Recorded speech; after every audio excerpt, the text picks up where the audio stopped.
Selamat malam pemirsa, program Maluku Antar Nusa kembali hadir menjumpai Anda malam ini bersama saya Dewinta Kailola. Mengawali Maluku Antar Nusa malam ini dapat Anda ikuti kilas berita utama berikut ini.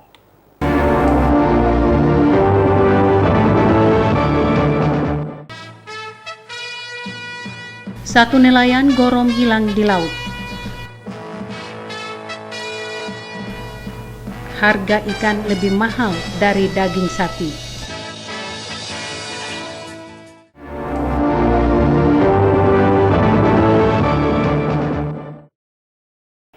Itulah berita utama Maluku Antar Nusa malam ini. Kini kita ikuti berita selengkapnya.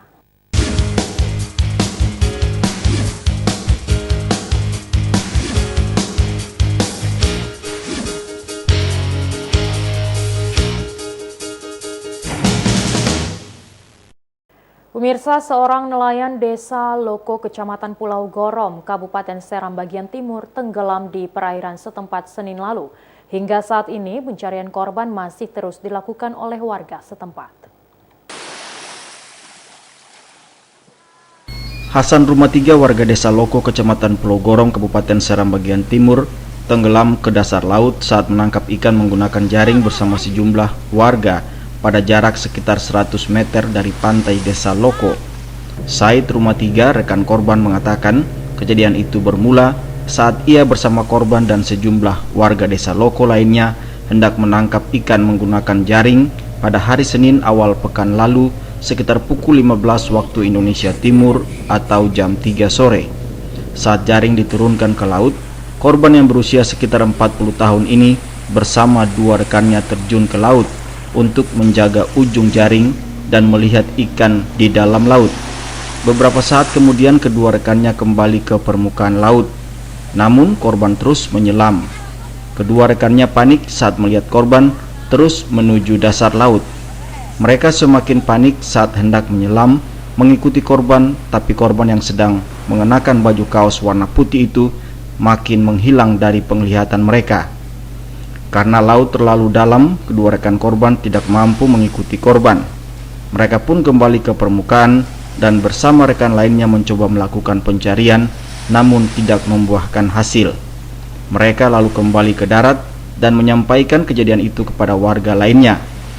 Warga pun melakukan pencarian bersama menggunakan peralatan seadanya dengan menyisir perairan setempat, namun korban belum ditemukan.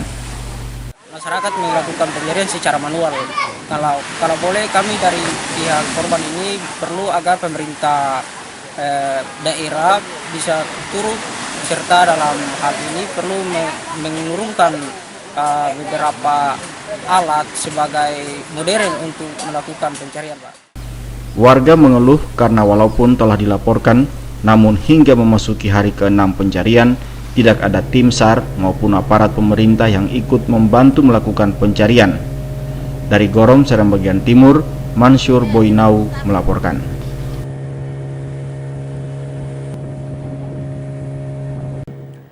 Pemirsa, sebulan terakhir harga ikan segar di Kota Ambon melambung tinggi. Bahkan jika ditimbang-timbang, harga ikan segar lebih mahal dari harga daging sapi atau ayam. Karenanya tidak heran beberapa warga lebih memilih mengkonsumsi daging sapi atau ayam dibanding ikan.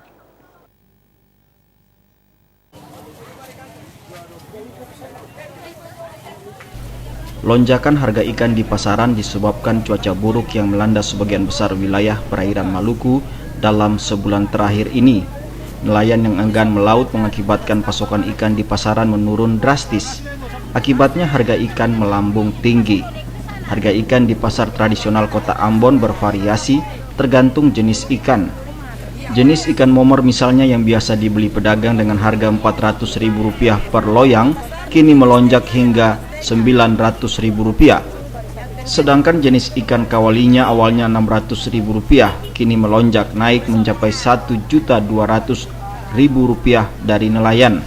Saat ini ikan momor per 3 ekor dijual dengan harga Rp20.000, sementara kawalinya dijual pedagang dengan harga Rp50.000 per 6 ekor. Harga ini naik 2 kali lipat dibanding sebelumnya. Sedangkan ikan cakalang segar dijual dengan harga Rp100.000 ukuran sedang dan ukuran besar dijual di kisaran Rp175.000. Harga ini dipastikan tetap bertahan hingga beberapa hari ke depan karena cuaca belum lagi membaik. Wasumi, salah seorang penjual ikan, mengatakan sejak seminggu lalu pasokan ikan menurun. Cuaca laut tidak bersahabat mengakibatkan nelayan enggan melaut. Wasumi berharap kondisi cuaca di perairan Maluku bisa membaik sehingga harga ikan pun kembali normal. Kemarin 3.20, kemarin ada 8,5, ada yang 7,5. Puri satu loyang tadi 700 Iya 700. Lalu satu kontainer. Cuaca memburuk, jadi nelayan tidak berani turun melaut. Ombak. Iya, ombak. Tingginya harga ikan di pasaran juga berdampak pada konsumen. Banyak masyarakat kini lebih memilih membeli daging sapi dan ayam karena harganya terbilang lebih murah jika dibandingkan dengan harga ikan. Rahma Latukonsina, Bambang Yudaswara melaporkan.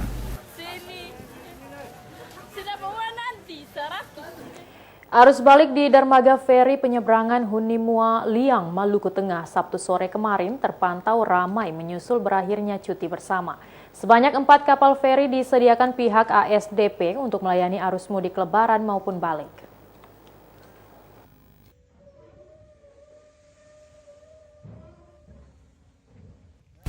Dermaga feri Hunimua Liang sejak 2 hari terakhir terlihat ramai dengan penumpang arus balik. Pada Sabtu sore kemarin, kondisi arus balik terpantau makin meningkat. Penumpang didominasi pejalan kaki, sementara kendaraan bermotor didominasi sepeda motor. Makin meningkatnya arus balik itu menyusul telah berakhirnya cuti bersama. Para penumpang kapal feri penyeberangan Hunimua Waipirit bukan hanya pemudik, namun juga warga kota Ambon yang pulang setelah berwisata di Pulau Seram. Pada musim mudik lebaran tahun ini, pihak ASDP Cabang Ambon menyediakan 4 buah kapal feri. Tidak hanya menyediakan sarana, namun petugas ASDP juga memperagakan cara memakai baju pelampung berenang kepada para penumpang. Hal itu dimaksudkan agar penumpang dapat menggunakan baju pelampung berenang bila terjadi kecelakaan laut. Puncak arus balik di dermaga Hunimua diperkirakan terjadi pada Sabtu kemarin dan hari ini. Nahrum dan Hamjatumia melaporkan. Kita ikuti berita selanjutnya. Pemirsa, persatuan dan kesatuan menjadi modal dasar pembangunan di segala bidang kehidupan. Pemikiran ini membuat tokoh masyarakat, pemuda, pelajar, dan mahasiswa Kelibingan, Kecamatan Pulau Gorom, Kabupaten Seram bagian Timur, menyerukan pentingnya persatuan. Mereka pun berkomitmen menghilangkan sekat-sekat yang selama ini terjadi.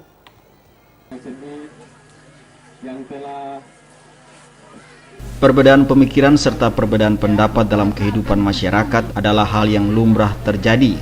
Namun perbedaan tersebut jangan sampai merusak persatuan dan kesatuan. Sebab bila persatuan dan kesatuan masyarakat telah goyah, maka roda pembangunan akan terganggu. Hal ini diserukan sejumlah tokoh masyarakat dan mahasiswa Kelibingan, Kecamatan Pulau Gorom, Kabupaten Seram bagian Timur pada perayaan Halal Bihalal di Kelibingan Senin malam. Ketua Forum Pemuda Pelajar dan Mahasiswa Kelibingan, Sahrul Rumodar, mengatakan, sebagai generasi muda pihaknya ingin berupaya semaksimal mungkin agar perbedaan pemikiran hingga perbedaan pendapat yang dalam beberapa tahun terakhir terjadi dalam kehidupan masyarakat Kelibingan segera berakhir. Perbedaan pilihan saat perhelatan politik pemilihan kepala daerah beberapa waktu lalu diminta untuk tidak lagi diungkit-ungkit. Sebab bila tidak, maka roda pembangunan dan pemerintahan tidak dapat berjalan maksimal hingga berujung pada sulitnya kesejahteraan warga setempat.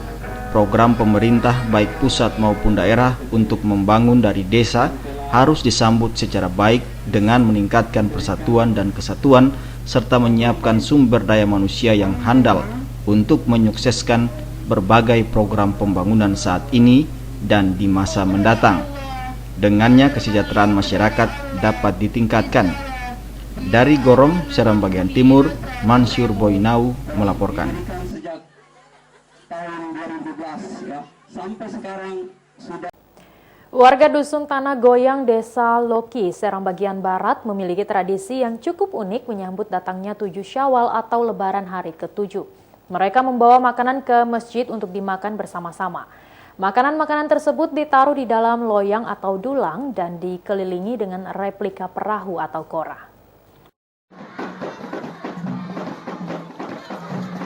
Tradisi membawa makanan untuk dimakan bersama-sama di Dusun Tanah Goyang, Desa Loki, Serang bagian Barat, dikenal dengan Antar Dulang Hatam.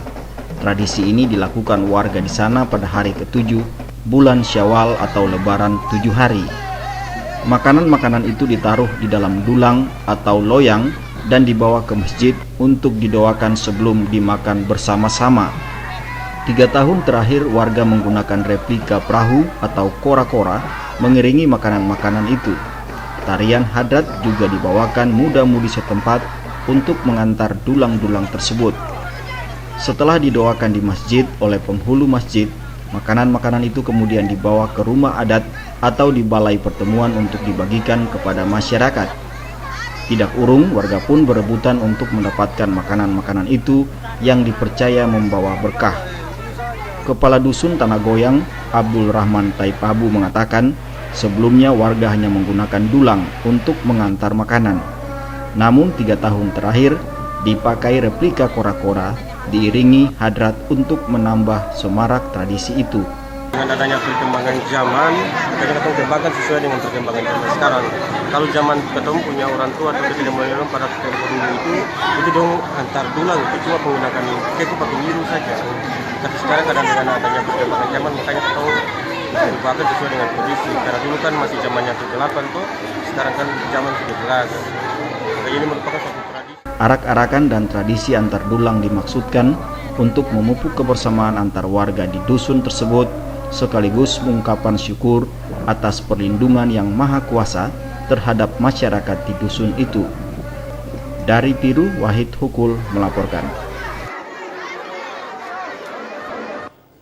Selain itu, pemirsa, warga Kecamatan Pulau Gorom, Kabupaten Seram bagian timur juga memiliki tradisi tersendiri saat mengeluarkan zakat fitrah. Pada hari terakhir bulan suci Ramadan, mereka menimbang zakat di masjid, kemudian berdoa dan berbuka puasa bersama.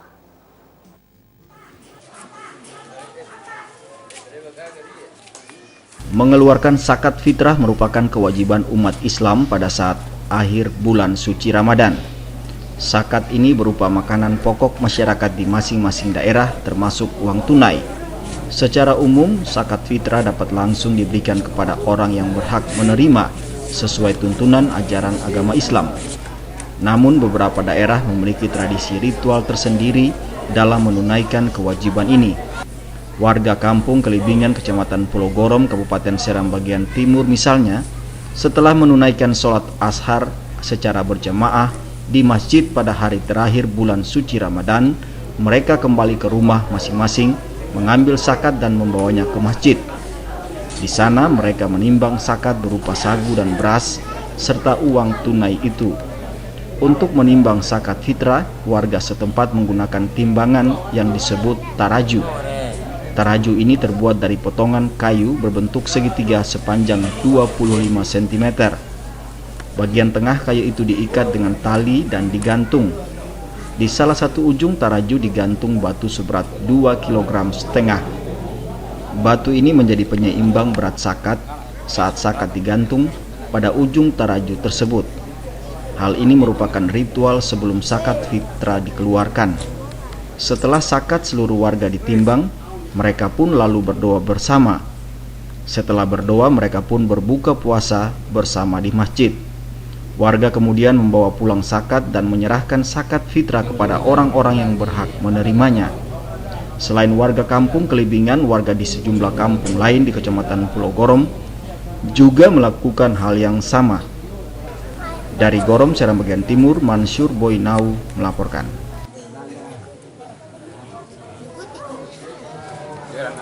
Anda kembali menyaksikan Maluku Antar Nusa. Pemirsa, Kepala Dinas Energi dan Sumber Daya Mineral Maluku, Marta Nanlohi, menyatakan 10 blok migas Maluku siap dilelang untuk investor yang berminat. Hal ini sesuai kesepakatan melalui konsultasi bersama pemerintah daerah dan Direktorat Jenderal Minyak dan Gas Bumi Kementerian ESDM. Sumber daya minyak dan gas di Maluku terbilang sangat melimpah. Hal ini dibuktikan dengan adanya 25 blok migas yang tersebar di bawah laut MPD hingga ke Seram. 15 blok migas telah dikelola investor asing termasuk blok Masela, sementara 10 lainnya masih menunggu investor lain yang berminat. Kepala Dinas Energi dan Sumber Daya Mineral Maluku, Martanan Lohi menyatakan, sesuai konsultasi pemerintah daerah dan Ditjen Migas Kementerian ESDM, 10 blok migas akan dilelang untuk investor. Menurutnya dari 10 blok ini sebagian besar mengandung gas. Untuk itu perlu adanya eksplorasi lebih lanjut dalam mengidentifikasi kandungan lain seperti minyak pada blok-blok tersebut.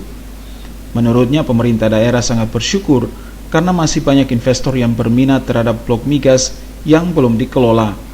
Ini akan berdampak signifikan pada pembangunan daerah setempat. Ya, sudah datang konsultasi dengan pemerintah daerah, dalam hal ini Dinas SDM kan. Nah, kita sudah melakukan pertemuan di Ambon dan 10 blok itu yang akan dipersiapkan untuk dilelang. Kapan akan dilelang? Tahun depan 2018. Ya, tiap tahun tuh ada mereka konsultasi ke daerah lagi sebelum mereka persiapan blok. Nah, mereka sudah konsultasi. Nanlohi mengakui ketersediaan sumber daya alam ini menarik minat berbagai investor dunia. Salah satu kegiatan penting migas saat ini adalah blok Masela. Pengembangan gas alam ini tidak hanya mendorong pertumbuhan ekonomi di wilayah yang menyediakan sumber daya, namun juga kepentingan ekspor maupun kebutuhan dalam negeri. 10 blok migas yang ditawarkan kepada investor asing antara lain blok South Aru, blok North Masela, blok West Abadi, blok Tahitu, blok Arafura C2, dan blok Yandena. Melkilatus Saule Sarles Polaman melaporkan.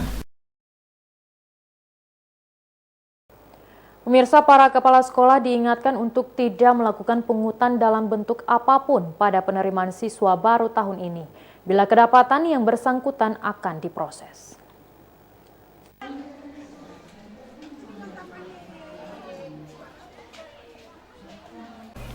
Sudah menjadi tradisi sekolah melakukan pungutan saat penerimaan siswa baru.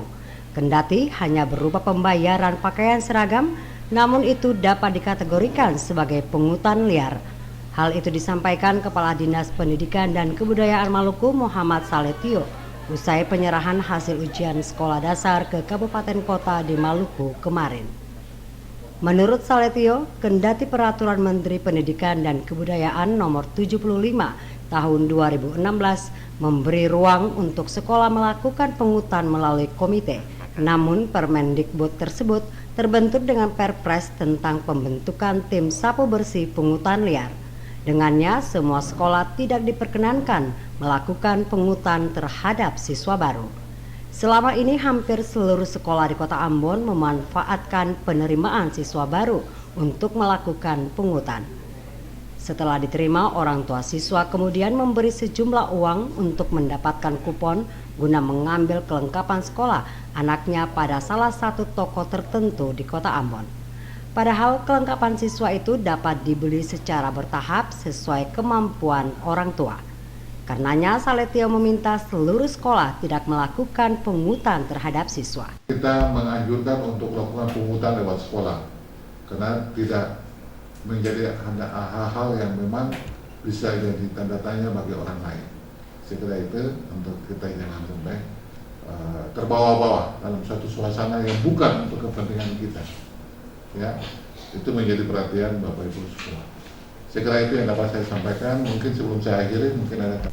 Saletio menyebutkan bila ada sekolah yang melakukan pungutan dan ditangkap tim Saber Pungli, maka yang bersangkutan harus mempertanggungjawabkan perbuatannya sesuai peraturan yang berlaku. Otis Kotadini melaporkan.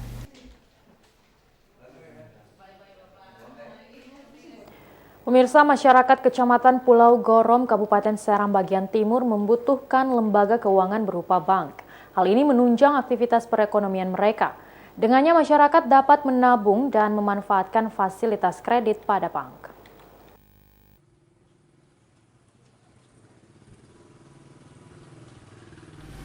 Roda perekonomian masyarakat di Kecamatan Pulau Gorom akan semakin baik bila tersedia lembaga jasa keuangan seperti bank. Dengannya, masyarakat dapat menabung dan mengelola keuangan mereka secara baik. Pentingnya bank di wilayah itu juga agar masyarakat dapat memanfaatkan fasilitas kredit berupa kredit usaha kecil dan menengah untuk memperbaiki kondisi ekonomi mereka. Langkah ini perlu dilakukan mengingat selama ini masyarakat Kecamatan Pulau Gorom secara umum masih berada dalam pola hidup konsumtif. Pendapatan masyarakat yang sebagian besar berprofesi sebagai petani dan nelayan lebih banyak dihabiskan untuk belanja kebutuhan hidup sehari-hari tanpa menabung di lembaga keuangan seperti bank demi kebutuhan di masa depan. Karena tidak ada bank, masyarakat terutama para pegawai negeri sipil yang ingin menabung harus ke Kecamatan Seram Timur atau ke Kota Bula atau Kota Ambon hanya untuk menabung atau melakukan transaksi keuangan lainnya. Anggota DPR Seram Bagian Timur Hussein Kelilau mengatakan pihaknya mendorong agar pemerintah daerah Seram Bagian Timur untuk membangun bank di Pulau Gorom. Hal ini juga telah dibicarakan dengan Bank Maluku maupun BRI untuk membuka cabang atau unit di sana. Menurut Kelilau, direncanakan tahun ini bank akan segera dibuka di Pulau Gorom. Semua dari DPRD dan pemerintah daerah otomatis saya minta juga supaya masyarakat itu juga betul-betul untuk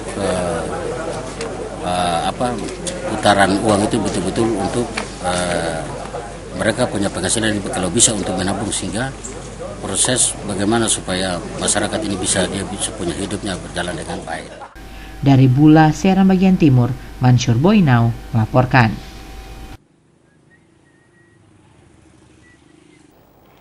Pemirsa, penjaringan dan penyaringan calon Ketua Umum KONI Provinsi Maluku masa bakti 2017-2021 dibuka hingga tanggal 21 Juli mendatang.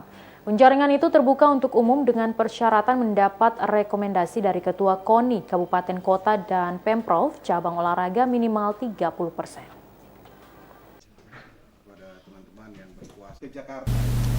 Penjaringan dan penyaringan terhadap Ketua Umum KONI Maluku masa bakti 2017-2021 akan berpedoman kepada anggaran dasar dan anggaran rumah tangga KONI Provinsi Maluku. Ketua Penjaringan dan Penyaringan Yusuf Lewa KBC menyatakan penjaringan terhadap Ketua Umum terbuka untuk umum dengan mendapatkan rekomendasi dari Ketua KONI 11 Kabupaten Kota dan Pemprov cabang olahraga minimal 30%. Calon Ketua Umum harus berdomisili di Kota Ambon serta siap menyampaikan visi dan misinya di hadapan Musyawarah KONI Maluku. Persyaratan pencalonan berpatokan kepada anggaran dasar dan anggaran rumah tangga KONI Provinsi Maluku. Lewa KBC berharap melalui proses ini dapat terpilih Ketua Umum KONI Maluku yang profesional dalam memajukan olahraga di Maluku 5 tahun nanti. Jadi kalau KONI ada 11, itu minimal harus mendapat rekomendasi dari 3. Dan kalau Pemprovnya ada 30 sekian harus minimal mendapatkan 11, jadi 30%. Kalau dia mendapat 3 rekomendasi dari KONI Kabupaten Kota, tapi hanya 9 dari Pemprov, dia tidak memenuhi syarat. Kalau dia mendapatkan 15 dari Pemprov, sedangkan KONI Kabupaten Kota di bawah 3 juga tidak memenuhi syarat. Ketua Harian KONI Provinsi Maluku Tony Pariela menyatakan tim penjaringan Ketua Umum KONI Maluku dibentuk dalam rapat anggota. Tim tersebut terdiri dari 2 unsur induk olahraga dan unsur KONI Kabupaten Kota serta badan keolahragaan fungsional. Para anggota ada Pak Agus, Pak Feros, Pak Cak, dan Pak Yan Haumasi. Jadi sekali lagi tidak benar bahwa KONI Provinsi Maluku membentuk tim penjaringan di luar kewenangan yang diberikan oleh rapat anggota. Sama sekali tidak benar. Jadi kita melaksanakan mandat itu dengan sebaik-baiknya dan hasilnya adalah demikian. Pariela berharap lewat hasil kerja tim dapat diperoleh figur Ketua Umum KONI Maluku yang dapat memperhatikan atlet-atlet yang nantinya berlaga di ajang olahraga tingkat nasional maupun internasional. Panile Tahid melaporkan.